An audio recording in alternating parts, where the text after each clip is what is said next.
இந்த வீடியோல நம்ம பாண்டவர்கள்ல மூத்தவரான தர்மரை பத்தி பார்க்க போறோம். பொதுவா நம்ம எல்லோருக்குமே மகாபாரதம் அப்படின்னு கேட்டவுடனே முதல்ல கர்ணன், கிருஷ்ணர், அர்ஜுனன், பீஷ்மர், துரோணர், துரியோதனன், பீமன், சகுனி, அஸ்வத்தாமன் அப்படின்னு பல பேர் ஞாபகம் வருவாங்க. ஆனா பாண்டவர்கள்ல மூத்தவரான தர்மர் அவ்வளவு சீக்கிரமா ஞாபகம் வர மாட்டாரு. அதே மாதிரி கர்ணன், அர்ஜுனன், பீஷ்மர், துரோணர், துரியோதனன், பீமன், அஸ்வத்தாமன் இவங்களுடைய ஆற்றலையும் திறமையும் பலமும் சக்திகளை பத்தி கேட்டா அவங்க இந்தந்த திறமைகள்ல சிறந்தவங்க, இந்த ஆயுதங்கள்ல சிறந்தவங்க, அவங்க கிட்ட இந்த சக்திகள் இருக்கு அப்படின்னு சுலபமா சொல்லிடுவோம். இன்னும் சொல்ல போனா சில சின்ன கதாபாத்திரங்களான அபிமன்யு, அரவான், ஏகலைவன், கடோர்கஜன் பத்தி கூட சொல்லிடுவோம். ஆனா பாண்டவர்கள்ல முதல்ல பிறந்த தர்மனை பத்தி கேட்டா அவர் கர்ணனுக்கு மிக நிகரான ஒரு தர்மவான் அப்படின்னும் அவர் ரொம்பவே அமைதியானவர் அப்படின்னு மட்டுமே சொல்லுவோம். ஏன்னா அவரை பத்தி நம்ம அவ்வளவுதான் தெரிஞ்சு வச்சிருக்கோம். அதனால இந்த வீடியோவுல தர்மனுடைய உண்மையான குணம் என்ன, அவருக்கு இருக்க சக்திகள் என்ன,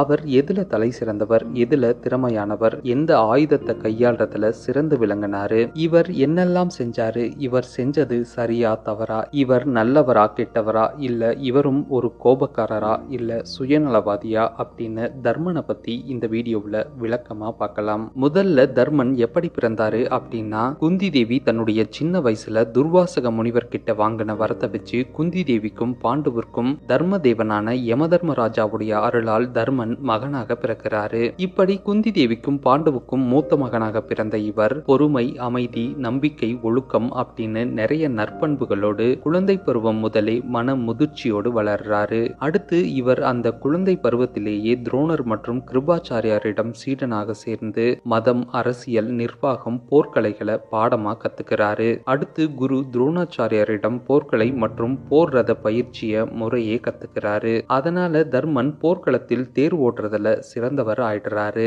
அடுத்து இந்த போர்க்கலைகளை கத்துக் கொடுக்கும் போது குரு துரோணாச்சாரியார் தன் சீடர்கள் கிட்ட என்ன சொல்றாருன்னா, போர்க்களத்துல பயன்படுத்த உங்களுக்கு பிடித்தமான ஆயுதங்களை நீங்களே தேர்வு செஞ்சுக்கோங்க அப்படின்னு சொல்றாரு. அப்போ அர்ஜுனன் வில் அம்ப தேர்வு செய்யறாரு. பீமனும் துரியோதனனும் கதையை தேர்வு செய்யறாங்க. அப்போ தர்மன் தனக்கு விருப்பமான ஆயுதமா ஈட்டிய தேர்வு செய்யறாரு.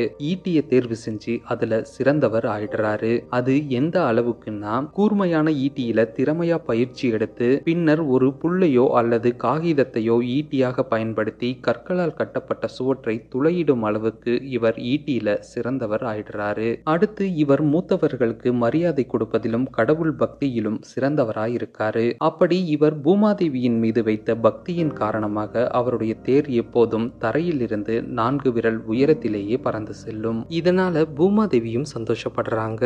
அந்த சந்தோஷத்தோடவே தர்மனுடைய குணமான மூத்தவர்களுக்கு மரியாதை கொடுப்பது, கடுமையான சூழ்நிலையில் கோபப்படாமல் இருப்பது, சுயமரியாதையை இழக்காமல் இருப்பது மற்றும் பொய் கூறாத நேர்மையை பார்த்து பூமாதேவியும் தர்மன் மீது மரியாதை வைக்கிறாங்க.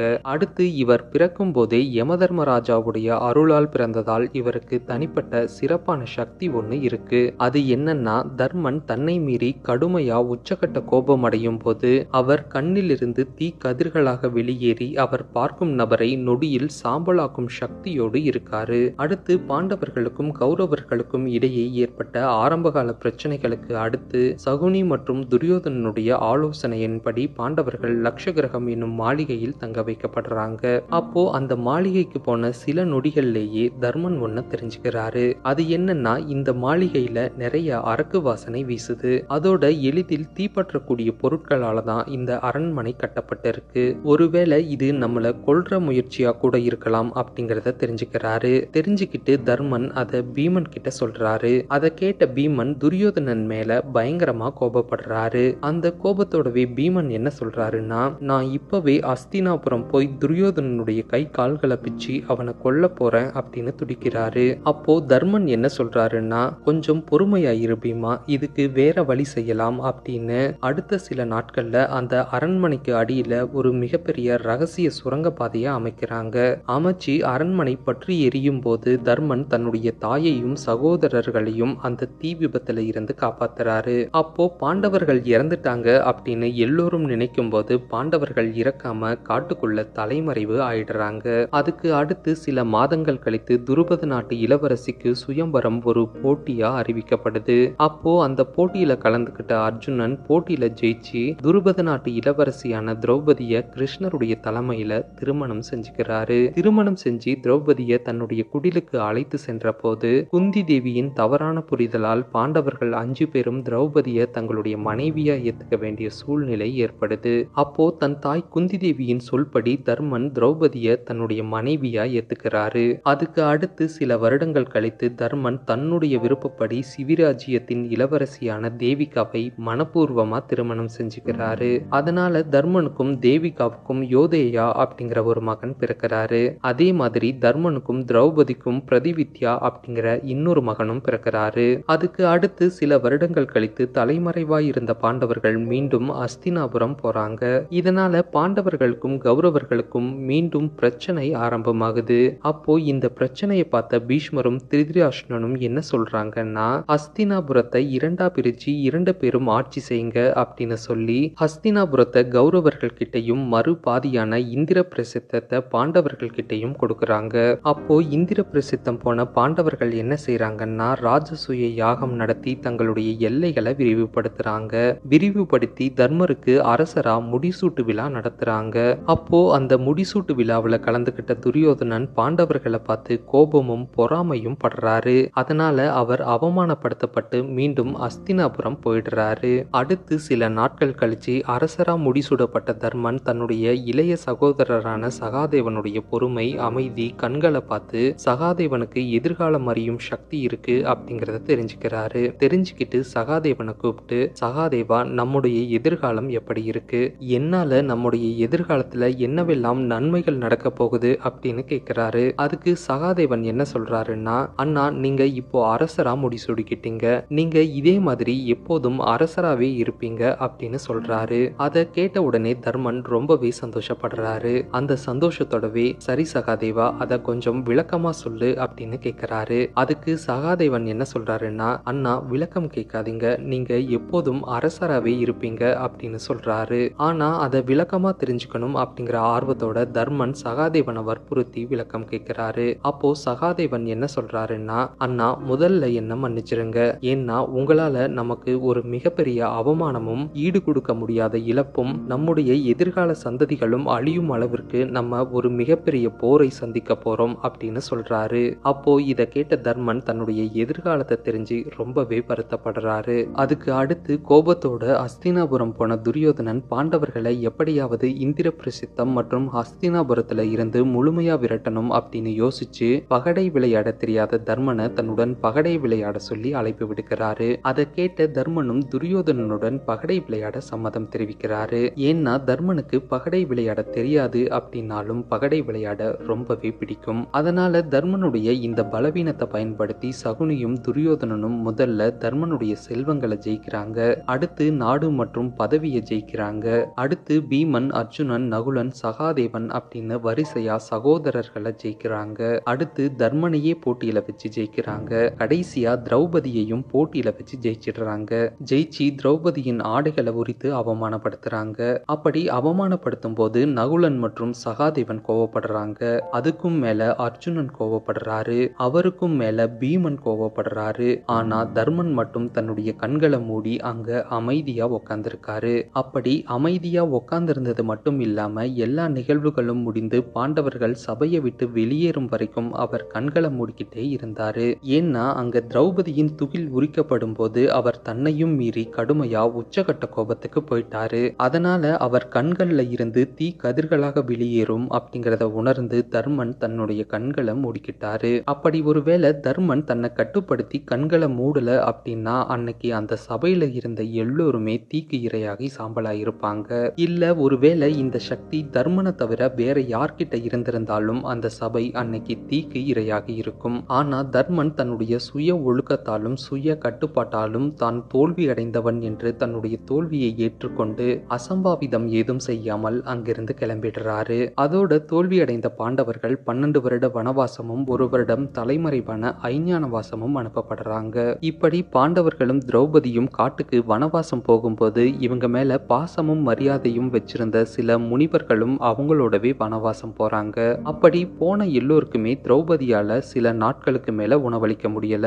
அப்போ இத பார்த்த தர்மன் மனம் கலங்கி சூரிய பகவானை வேண்டி தவம் இருந்து சூரிய பகவான் கிட்ட ஒரு அக்ஷய பாத்திரத்தை வரமா வாங்குறாரு. வாங்கி அந்த அக்ஷய பாத்திரத்தை தினமும் பயன்படுத்தி பயன்படுத்தி தன்னை நம்பி வந்த முனிவர்களின் பசியையும் தன்னுடைய சகோதரர்கள் மற்றும் மனைவியின் பசியையும் வனவாசம் முடியும் வரை போக்குறாரு. அடுத்து அந்த வனவாசத்தின் போது பீமன் நாசிசம் அப்படிங்கிற ஒரு பிரம்மாண்டமான ஒரு கொடிய பாம்பு கிட்ட மாட்டிக்கிறாரு. அப்போ தர்மன் தான் பீமனை அந்த பாம்பு கிட்ட இருந்து காப்பாத்துறாரு. அடுத்து ஒரு முறை பாண்டவர்களுடன் இருந்த வியாச முனிவர் அப்படிங்கிற முனிவரின் தீமூட்டும் குச்சி அங்க வந்த ஒரு மானின் கொம்பில் மாட்டி அந்த மான் அந்த காட்டுக்குள்ள காணாம போயிடுது. அப்போ அந்த முனிவர் மான் கொம்பில் சிக்கி காணாமல் போன குச்சியை தேடி தரும்படி பாண்டவர்களிடம் கோரிக்கை வைக்கிறாரு. இதை கேட்ட பாண்டவர்களும் அந்த மானையும் தீமூட்டும் குச்சியையும் தேடி காட்டுக்குள்ள பயணம் செய்றாங்க. இப்படியே பல மணி நேரமாகியும் இவங்களால அந்த மானையும் தீமூட்டும் குச்சியையும் கண்டுபிடிக்கவே முடியல. அதனால பாண்டவர்கள் ரொம்பவே சோர்ந்து போய் தாகத்தால வறண்டு போறாங்க. அப்போ கொஞ்சம் பலத்தோட இருந்த பீமன் என்ன செய்யறாருன்னா ஒரு உயரமான மரத்தின் மீது ஏறி நீர்நிலை ஏதாவது பக்கத்துல இருக்கா அப்படின்னு பாக்குறாரு. பார்த்ததும் அவங்க இருக்கிறதுல இருந்து கொஞ்ச தூரம் தள்ளி ஒரு குளம் இருக்கிறத கண்டுபிடிக்கிறாரு. கண்டுபிடிச்சிட்டு மீதி 4 பேரையும் அங்கேயே இருக்க சொல்லிட்டு பீமன் நீர் எடுத்துட்டு வர போறாரு. அப்படி பீமன் அந்த குளத்திற்கு சென்று நீரை தொடுவதற்கு முன்பு அவருக்கு ஒரு அசரீரி கேக்குது. அது என்னன்னா, இது என்னுடைய குளம், அதனால் நான் கேட்கும் கேள்விகளுக்கு பதில் சொல்லிவிட்டு நீரை தொடு அப்படின்னு சொல்லுது. ஆனா தாகத்துல இருந்த பீமன் அந்த அசரீரிய கொஞ்சம் கூட மதிக்காம அவர் நீரை தொட்டுடுறாரு. அதனால பீமன் அங்கேயே இறந்து போறாரு. அதுக்கு அடுத்து வெகு நேரமானதால் நீரை தேடியும் பீமனை தேடியும் அர்ஜுனன் அங்க வராரு. வந்ததும் பீமனை பார்த்து அதிர்ச்சி அடைஞ்சி பீமனுடைய முகத்தில் நீரை தெளிக்கலாம் அப்படின்னு அந்த குளத்துல கை வைக்க வராரு. அப்போதும் அதே அசரீரி அதே எச்சரிக்கையை கொடுக்குது. ஆனா பதட்டத்துல இருந்த அர்ஜுனன் அந்த அசரீரிய மதிக்காம அவரும் குளத்துல கை வச்சு அவரும் விழுந்துடுறாரு. அதுக்கு அடுத்து நகுலனும் சகாதேவனும் பீமன் அர்ஜுனனை தேடி குளத்துக்கு வராங்க. அவங்களும் அதே மாதிரி பதட்டம் அடைஞ்சி நீரை தொட்டு அவங்களும் இறந்து போறாங்க. அப்போ சகோதரர்கள் 4 பேரையும் தேடி தர்மனே அங்க வராரு. வந்து அவர் 4 சகோதரர்களையும் பார்த்து அதிர்ந்து போய் இவரும் அவர்கள் மேல நீரை தெளித்து எழுப்பலாம் அப்படிங்கிற எண்ணத்தோட அவரும் அந்த குளத்துக்கு போறாரு. அப்பவும் அதே அசரீரி அதே எச்சரிக்கையை கொடுக்குது. அப்போ அந்த அசரீரியை கேட்ட தர்மன், என் சகோதரர்களுக்கு என்ன நடந்தது, நீ யார், உனக்கு என்ன வேண்டும் அப்படின்னு கேட்கிறாரு. அதுக்கு அந்த அசரீரி என்ன சொல்லுதுன்னா, நான் யட்சன், இது என்னுடைய குலம், உன்னுடைய சகோதரர்கள் என்னுடைய சொற்களை மீறி குலத்தை தொட்டதால் அவர்கள் இறந்துவிட்டனர். இப்போது நீ என்னுடைய கேள்விகளுக்கு பதில் சொல், இல்லை என்றால் நீயும் இங்கேயே இறந்து விடுவாய் அப்படின்னு சொல்லுது. அதை கேட்ட தர்மன், சரி உன்னுடைய கேள்விகளை கேள் அப்படின்னு சொல்றாரு. அப்போ அந்த அசரீரி தர்மனை கேள்விகள் கேட்க ஆரம்பிக்குது. அது எப்படின்னா, செல்வங்களை விட சிறந்தது எது அப்படின்னு கேக்குது. அதுக்கு தர்மன், நோயற்ற உடலே செல்வங்களை விட சிறந்தது அப்படின்னு சொல்றாரு. அடுத்து அனைவருக்கும் எது துணை அப்படின்னு கேக்குது. அதுக்கு தர்மன், அனைவருக்கும் அவரவர் தைரியம் மட்டுமே துணை அப்படின்னு சொல்றாரு. அடுத்து காற்றை விட எது வேகமானது அப்படின்னு கேக்குது. அதுக்கு தர்மன், மனம் அப்படின்னு பதில் சொல்றாரு. அடுத்து புல்லை விட எது வேகமாக வளரக்கூடியது அப்படின்னு கேக்குது. அதுக்கு தர்மன், மனக்கவலை அப்படின்னு சொல்றாரு. அடுத்து உலகில் எது அமிர்தம் அப்படின்னு கேக்குது. அதுக்கு தர்மன், பசுவின் பால் அப்படின்னு சொல்றாரு. அடுத்து தீராத நோய் எது அப்படின்னு கேக்குது. அதுக்கு தர்மன், பேராசை அப்படின்னு சொல்றாரு. அடுத்து எவன் ஒருவன் ஞானம் பெற்றவன் அப்படின்னு கேக்குது. அதுக்கு தர்மன், சுக துக்கங்களையும் வெற்றி தோல்விகளையும் சமமாக பார்க்கும் ஒருவனே ஞானம் பெற்றவன் அப்படின்னு சொல்றாரு. அப்போ இந்த எல்லா கேள்விகளுக்கும் சிறப்பான பதிலை பெற்ற யட்சன் ரொம்பவே சந்தோஷப்படுறாரு. அந்த சந்தோஷத்தோடவே யட்சன் தன்னுடைய கடைசி கேள்வியை கேட்கிறாரு. அந்த கேள்வி என்னன்னா, உன்னுடைய 4 சகோதரர்களில் யார் ஒருவர் உனக்கு மீண்டும் உயிருடன் வேண்டும் அப்படின்னு கேட்கிறாரு. அப்போ தர்மன் முன் கேட்ட கேள்விகளுக்கு எப்படி விரைவாக தாமதிக்காமல் பதில் சொன்னாரோ அதே மாதிரி இந்த கேள்விக்கும் விரைவாக தாமதிக்காமல் எனக்கு நகுலன் உயிருடன் வேண்டும் அப்படின்னு சொல்றாரு. அதை கேட்ட உடனே யட்சன் ஒரு நிமிடம் அதிர்ந்து போறாரு. அதிர்ந்து போய் தர்மன் கிட்ட, ஏன் நகுலன் அப்படின்னு கேட்கிறாரு. அதுக்கு தர்மன் என்ன சொல்றாருன்னா, என்னுடைய தந்தை பாண்டுவிற்கு 2 மனைவிகள், நான் பீமன் அர்ஜுனன் மூவரும் தாய் குந்தி தேவிக்கு மகனாக பிறந்தவர்கள். அதே போல நகுலன் சகாதேவன் எங்கள் தாய் மாத்திரிக்கு மகனாக மகனாக பிறந்தவர்கள். அதனால் எனக்கு அதில் ஒருவரான நகுலன் உயிருடன் வேண்டும் அப்படின்னு சொல்றாரு. அப்போ இதை கேட்ட யட்சன் வியந்து போய், தர்மா, உன்னுடைய அறிவையும் அறத்தையும் கண்டு நான் வியந்தேன். அதனால் உனக்கு ஒரு சகோதரன் அல்ல, உன்னுடைய 4 சகோதரர்களுக்கும் நான் உயிர் கொடுக்கிறேன் அப்படின்னு யட்சன் 4 சகோதரர்களுக்கும் உயிர் கொடுக்கிறாரு. உயிர் கொடுத்துட்டு யட்சன் தன்னுடைய சுய உருவமான தர்மதேவனாகி காட்சி அளிக்கிறாரு. அப்போ அதை பார்த்த தர்மன் தந்தையே அப்படின்னு கைகூப்பி வணங்கி தர்மதேவனுக்கு நன்றி தெரிவிக்கிறாரு.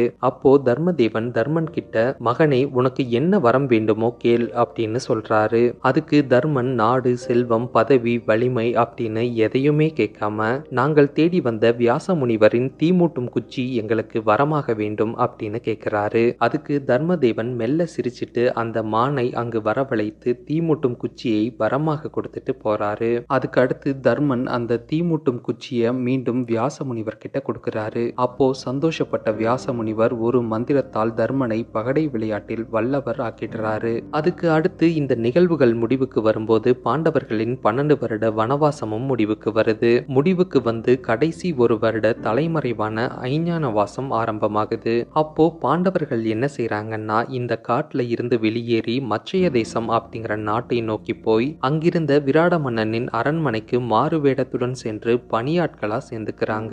அது எப்படின்னா, தர்மன் அங்கன் அப்படிங்கிற பெயர்ல விராட மன்னனின் அரசியல் ஆலோசகராகவும், பீமன் பாலமா அப்படிங்கிற பெயர்ல அரச சமையல்காரராகவும், அர்ஜுனன் பிருக்கநலை அப்படிங்கிற பெயர்ல திருநங்கையா நாட்டு இளவரசியின் நடன ஆசிரியையாகவும், அடுத்து நகுலன் சகாதேவன் தமக்கிரதி தந்திரிபாலன் அப்படிங்கிற பெயர்ல அரச கால்நடை கண்காணிப்பாளர்களாகவும் சேர்ந்துக்கிறாங்க. கடைசியா திரௌபதி சைலேந்தரி அப்படிங்கிற பெயர்ல நாட்டு அரசியின் சிகை அலங்காரம் செய்யும் பெண்ணாக சேர்ந்துக்கிறாங்க. சேர்ந்து ஒரு வருடம் தலைமறைவாக இருந்தது மட்டும் இல்லாம தங்களுடைய உதவியாலும் ஆலோசனையாலும் விராட மன்னனை பல போர்கள்ல ஜெயிக்க வைக்கிறாங்க. அதோட அரசு கால்நடைகளின் எண்ணிக்கையை அதிகரிச்சு நாட்டின் செல்வத்தையும் உயர்த்துறாங்க. இப்படியே ஒரு வருடம் போனதுக்கு அப்புறம் பாண்டவர்களுடைய 12 வருட வனவாசமும் ஒரு வருட தலைமறைவான ஐஞான வாசமும் வெற்றிகரமாக முடிவுக்கு வருது. முடிவுக்கு வந்தவுடன் பாண்டவர்களும் திரௌபதியும் மீண்டும் ஹஸ்தினாபுர நாட்டுக்குள்ள நுழையிறாங்க. இதுக்கு அடுத்து என்ன நடந்துச்சு அப்படின்னு அடுத்த வீடியோவில் விளக்கமா பார்க்கலாம். இந்த வீடியோ பிடிச்சிருந்தா லைக் பண்ணி ஷேர் பண்ணி சப்போர்ட் பண்ணுங்க. இந்த வீடியோ பத்தின உங்களோட கருத்தை கமெண்ட்ல சொல்லுங்க. இந்த மாதிரி இன்னும் நிறைய வீடியோஸ் பார்க்க நம்ம சேனலை சப்ஸ்கிரைப் பண்ணுங்க. தேங்க்யூ.